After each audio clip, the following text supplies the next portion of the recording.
Boa noite, meus irmãos. Graça e paz. Hoje é um dia extremamente significativo para nós. É o domingo de Páscoa, o domingo da ressurreição. Nosso coração se regozija, o nosso coração festeja o dia de hoje, ou o que aconteceu no primeiro dia, e por isso a igreja celebra no curso da história o primeiro dia como o dia do Senhor, porque Jesus venceu o nosso maior inimigo, a morte, triunfou sobre ele, proclamou a sua vitória e disse que com ele nós seríamos vitoriosos também. Então, é um motivo de muita alegria, de muita satisfação estarmos celebrando um culto de adoração ao ressuscitado, aquele que vive pelos séculos dos séculos. E como estamos vivendo essa circunstância do coronavírus, continuamos com o nosso culto online, né? Esperamos que você aí na sua casa possa adorar o Senhor em espírito e em verdade. Nós queremos convidar todas as famílias, todas as pessoas para que abram a sua Bíblia agora, aí na sua casa. Você está num momento de culto, tá? Abra a sua Bíblia como se você estivesse aqui no templo, com reverência, com muito respeito, com o coração disponível e aberto. Abra a sua Bíblia em Êxodo capítulo 12, versículos 1 a 13, texto que nós vamos ler, sobre o qual basearemos a nossa meditação nesta noite. Amém? Então vamos lá. O texto diz assim: Disse o Senhor a Moisés e Arão na terra do Egito: Este mês vos será o principal dos meses, será o primeiro mês do ano. Falai a toda a congregação de Israel, dizendo: Aos 10 deste mês, cada um tomará para si um cordeiro, segundo a casa dos pais, um cordeiro para cada família. Mas se a família for pequena para um cordeiro, então convidará o seu vizinho mais próximo, conforme o número das pessoas, conforme o que cada um puder comer. Por aí calculareis quantas pessoas bastem para comer o cordeiro. O cordeiro será sem defeito, macho, de 1 ano. Podereis tomar um cordeiro ou um cabrito. E o guardareis até o 14º dia deste mês, e então todo o ajuntamento da congregação de Israel o imolará no crepúsculo da tarde. Tomarão o sangue e o porão em ambas as ombreiras e na verga da porta, nas casas em que o comerem. Naquela noite comerão a carne assada no fogo, com pães asmos e ervas amargas a comerão. Não comereis do animal nada cru, nem cozido em água, mas assado no fogo, a cabeça, as pernas e a fressura. Nada deixareis dele até pela manhã. O que, porém, ficar até pela manhã, queimá-lo-eis. E comereis desta forma: lombos cingidos, sandália nos pés e cajado na mão. Comê-lo-eis à pressa, é a Páscoa do Senhor. Porque naquela noite passarei pela terra do Egito, e ferirei na terra do Egito todos os primogênitos, desde os homens até os animais. Executarei juízo sobre todos os deuses do Egito. Eu sou o Senhor.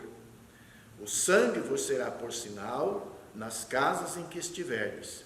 Quando eu vir o sangue, passarei por vós, e não haverá praga destruidora quando eu ferir a terra do Egito.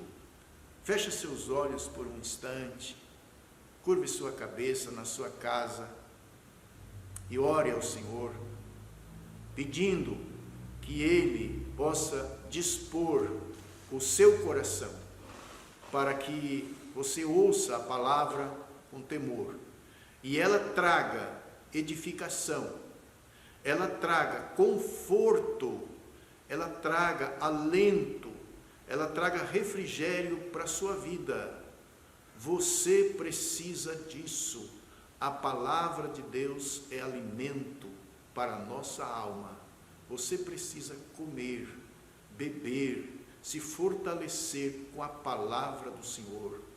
Talvez você não vai ouvir nada de novo, nada de diferente daquilo que você já ouviu sobre esse texto, mas você vai se alimentar de igual forma, porque a sua alma precisa, a nossa alma precisa da palavra do Senhor.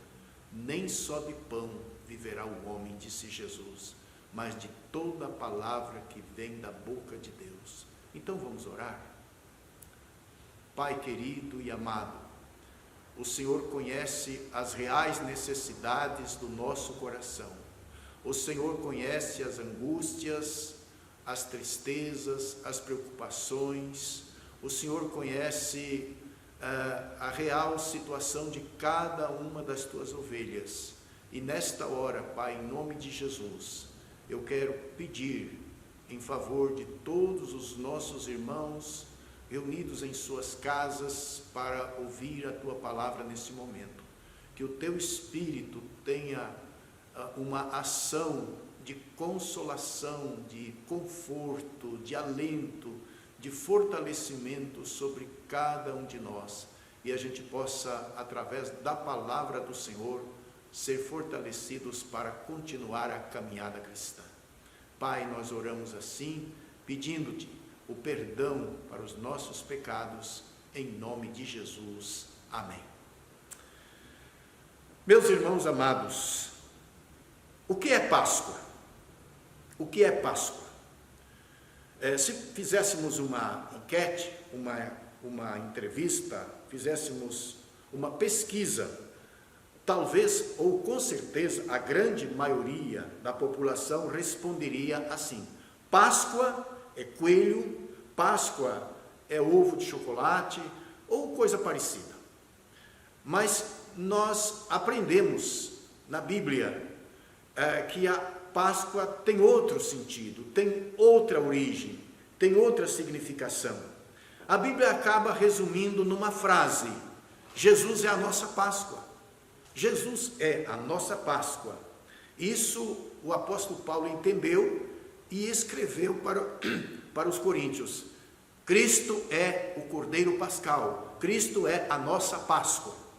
Páscoa é uma palavra que significa passar por cima, ou cobrir, ou esconder, ou proteger, ou amparar.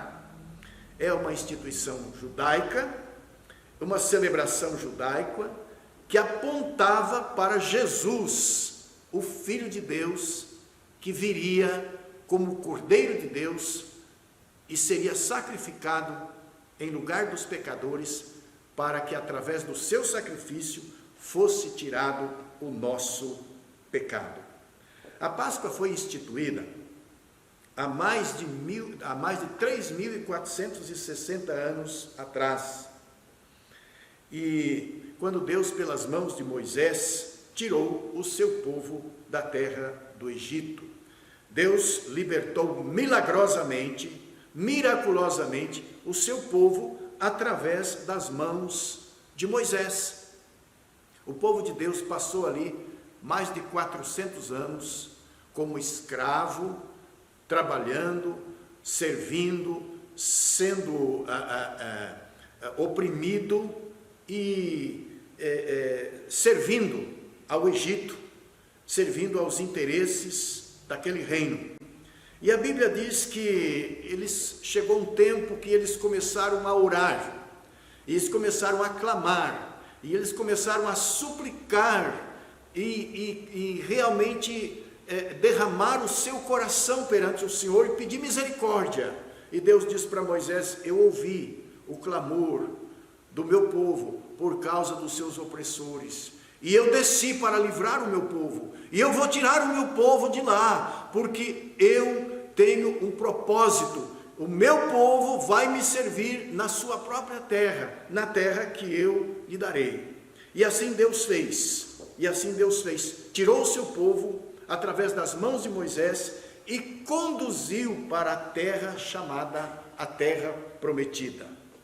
Então a Páscoa se tornou para o povo judeu a festa mais importante. Eles celebravam todos os anos, não porque eles simplesmente entenderam isso, mas porque Deus mandou que eles fizessem isso nas suas gerações. Então,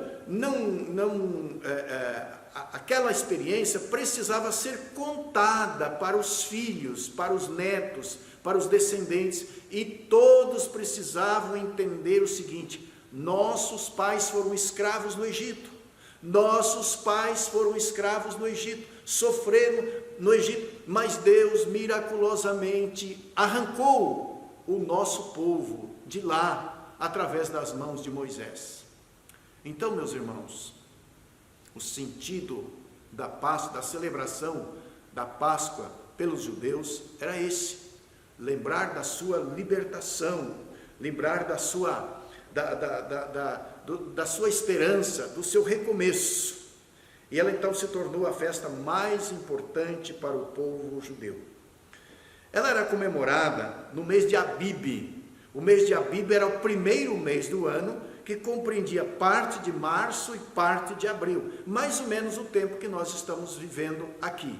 Então, nesse tempo, eles comemoravam a Páscoa e celebravam a sua libertação. Deus mandou que essa festa fosse perpetuada nas suas gerações e os filhos fossem evangelizados em cima desta verdade. Antes da instituição da Páscoa, Deus mandou 10 ou 9 pragas sobre Faraó e sobre o Egito. E todas as pragas que Deus mandou tinha a ver com uma afronta, ou com uma contestação, ou como um juízo contra os deuses do Egito. A primeira praga que Deus mandou foi o Nilo se tornar em sangue e morrer todas as criaturas, todos os peixes, tudo que se movia nas águas.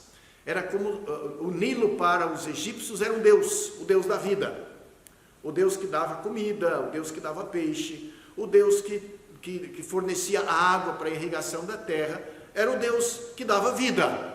Então, quando o rio se tornou em sangue, é como se Deus tivesse dito: eu matei o Deus de vocês, eu matei, porque eu sou Deus, eu sou o Senhor, estou fazendo juízo.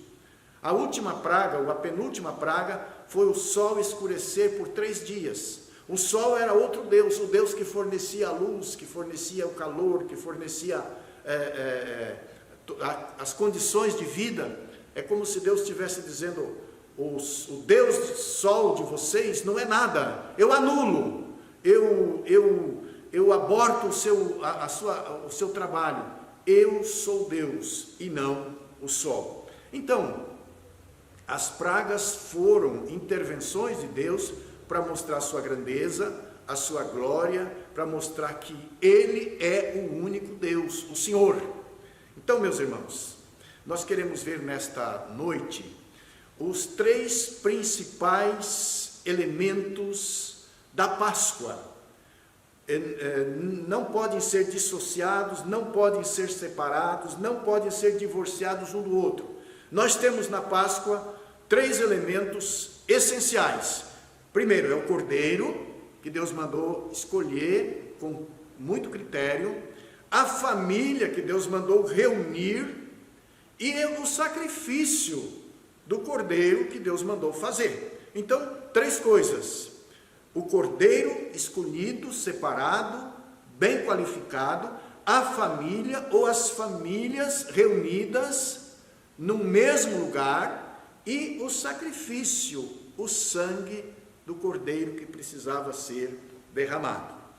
Primeiro, o cordeiro tinha que ser macho, não podia ser uma cordeira.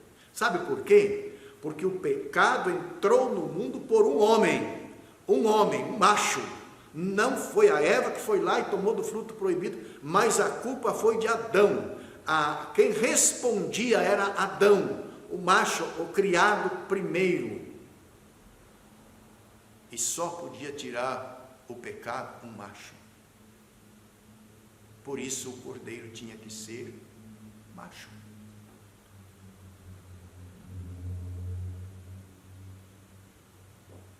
Romanos 5:12 diz assim: por um homem entrou o pecado no mundo. E diz na sequência: e por um homem o pecado é tirado. Esse homem que tira o pecado é Jesus. O cordeiro apontava, indicava, mostrava o Filho de Deus. Segundo, o cordeiro precisava ser separado no 10º dia até o 14º dia. Sabe, eu entendo o seguinte: durante aqueles 4 dias, o cordeiro ia ficar com a família, ele ia brincar com as crianças, ele ia ficar da casa, ele ia ficar íntimo, ele ia desenvolver uma amizade com a família, ele ia ficar alguém da família, e daí no 4º dia eles iam matá-lo. Isso aponta para Jesus. Ele veio ficar conosco, ele veio ficar com a gente 30 anos, ele nasceu aqui, numa família, ele viveu com a família, ele frequentou as famílias, ele abençoou as famílias, ele foi um dos nossos, igual a nós, ele ficou conosco, e daí nós o matamos.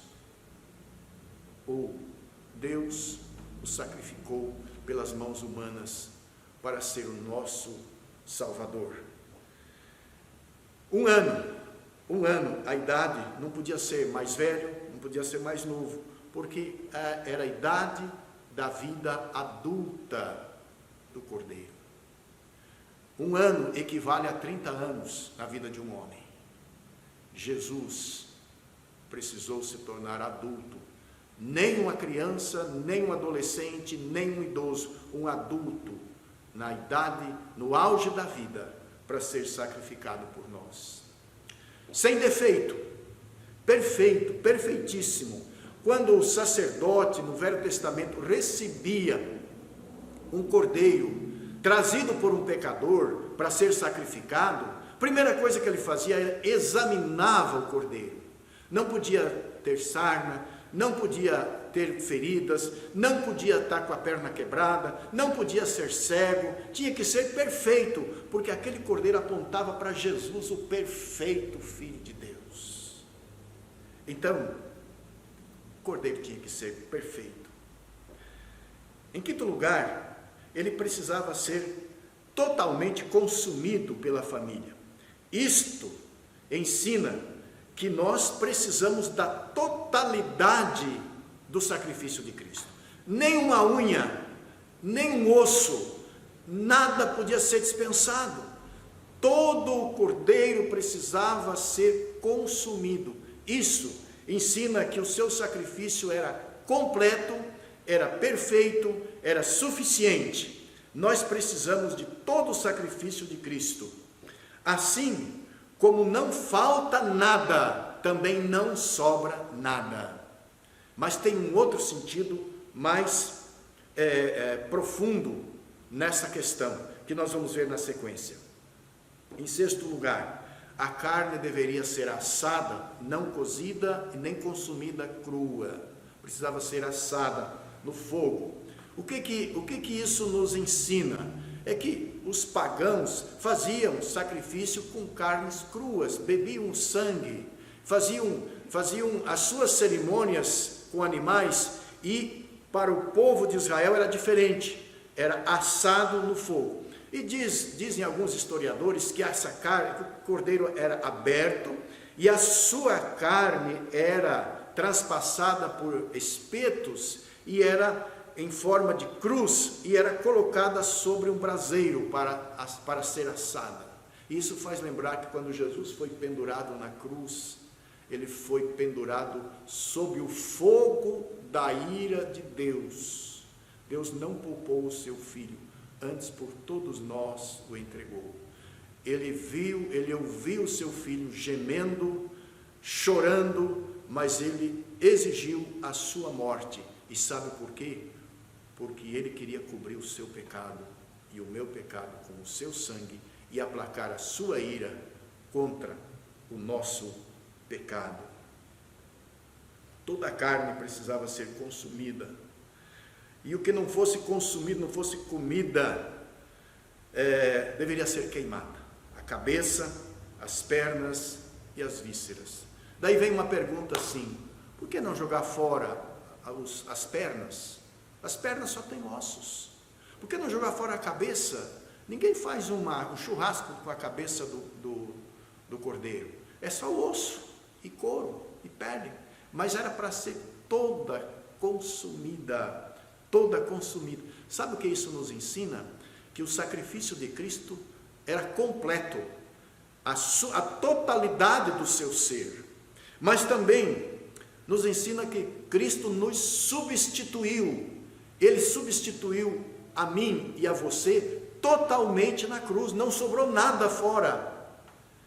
Mas também nos ensina que Cristo nos incluiu nele. Incluiu.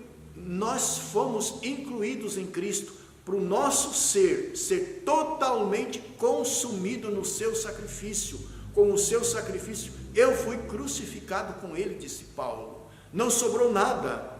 Eu fui totalmente consumido em Cristo, para o mundo, para o pecado, para mim mesmo, para então eu viver uma vida nova, ou Cristo viver a sua vida em mim. Meus irmãos, estas eram as qualificações do Cordeiro, e isto que devia ser feito com ele. Agora, em segundo lugar, o segundo elemento na festa da Páscoa era a família. A família precisava ser reunida no mesmo lugar. A família precisava ser reunida em torno da mesma mesa. A família precisava celebrar ou precisava se alimentar da mesma comida. A família. Deus sempre trabalhou com família. Na arca ele pôs uma família. De Sodoma ele tirou uma família. Jesus nasceu numa família. Deus sempre trabalhou e trabalha com a família, instituição que começa no jardim do Éden. A celebração era comunitária. Ali nasce uma nova modalidade, uma nação de famílias em torno de um cordeiro sacrificado, que representa Cristo, o Cordeiro de Deus, que tira o pecado do mundo. Agora não era mais uma multidão de escravos sob o chicote opressor, sob o trabalho angustiante, mas era uma nação de famílias livres, vitoriosas, que começam uma nova vida.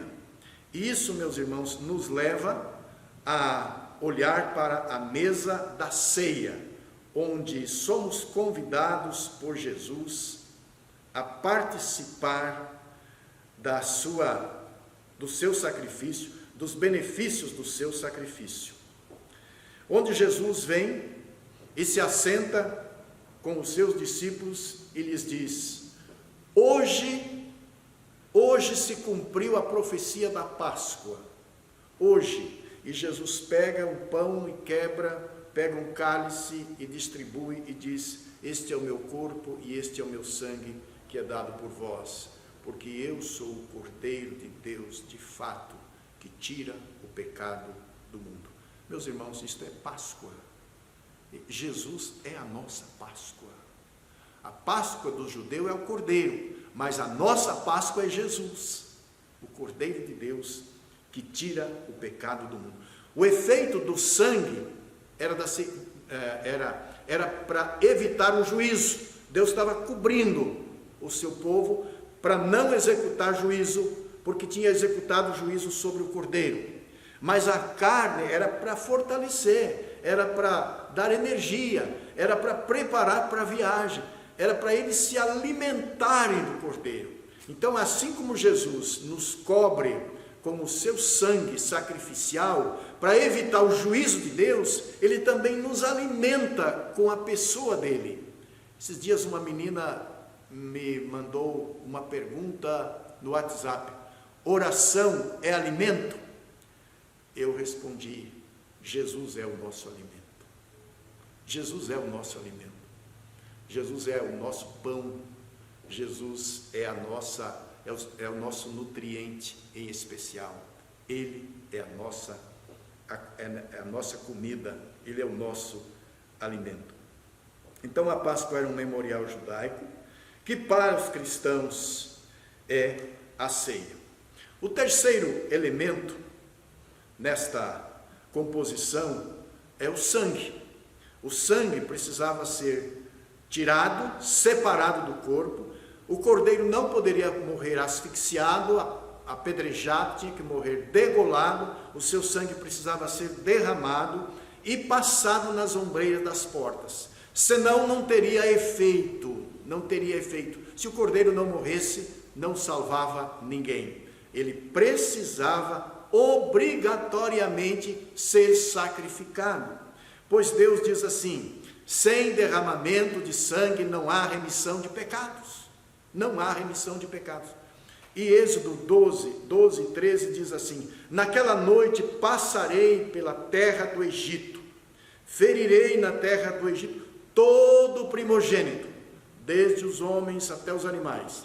Mas onde tiver sangue sobre a ombreira e as vergas da porta, não haverá praga destruidora. Ali não haverá praga destruidora. Então Deus estava dizendo assim: eu já entendi que houve morte, e o sangue vos será por sinal nas casas em que estiverdes. Meus irmãos, o sangue de Jesus é levado na mais alta consideração pelo Deus eterno. Na mais alta consideração pelo Deus eterno. Deus está dizendo assim: se eu ver o sangue do meu filho na sua vida, eu não tenho mais ira contra você, eu não tenho mais juízo contra você, eu não tenho mais julgamento contra você, porque eu entendi que você reconheceu a suficiência e a eficiência do sangue inocente do meu filho, que foi condenado no seu lugar. Só tinha um jeito o povo se livrar do dilúvio, era entrar na arca.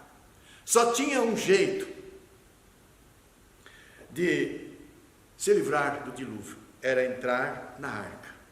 Só tinha um jeito de se livrar da condenação eterna, do juízo de Deus, do inferno eterno, é estar debaixo do sangue do Cordeiro. Páscoa, Deus passa por cima, Deus cobre com o sangue do seu Filho. E o apóstolo João entendeu isso perfeitamente quando disse: o sangue de Jesus, seu Filho, nos purifica de toda injustiça. Deus não estava alegando nada do que eles tinham feito. Olha, isso é de grande importância. Deus não estava considerando nada do que eles tivessem feito de errado.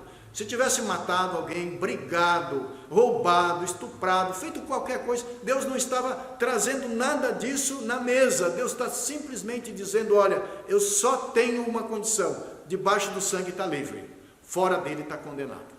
Só isso, só isso. Quantas vezes hoje nós ficamos arrumando outros meios, outros motivos para quantificar o pecado dos pecadores. E Deus está dizendo assim: o sangue cobre todos, purifica de todo pecado. Não importa o que você tenha feito, se você se arrependeu, aceitou, recebeu, se colocou debaixo do sangue, nesta casa, você está protegido. Você está protegido, você está livre. A Páscoa é a figura mais perfeita de Jesus.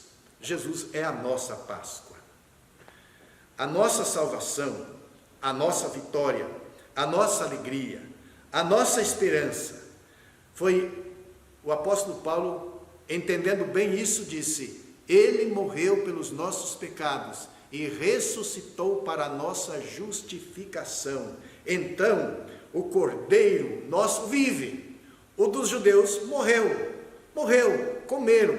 O nosso vive e nós nos alimentamos dele pela fé. Ele triunfou sobre a morte. Voltará para buscar a sua igreja. A mais forte evidência de que Deus nos céus aceitou o seu sacrifício por nós é que ele o ressuscitou ao terceiro dia. Ele o ressuscitou em glória. Jesus é a minha passagem da morte para a vida, das trevas para a luz, da condenação para a salvação, do juízo para a justificação. Cristo nos chama para viver uma vida nova, santa e em família, a família da fé, a igreja. Jesus é o nosso Cordeiro Pascal e nós somos o seu povo que caminha com ele em direção à terra prometida. Jesus vive e porque ele vive, eu posso crer no amanhã. Feliz Páscoa. Jesus é a nossa Páscoa. Amém?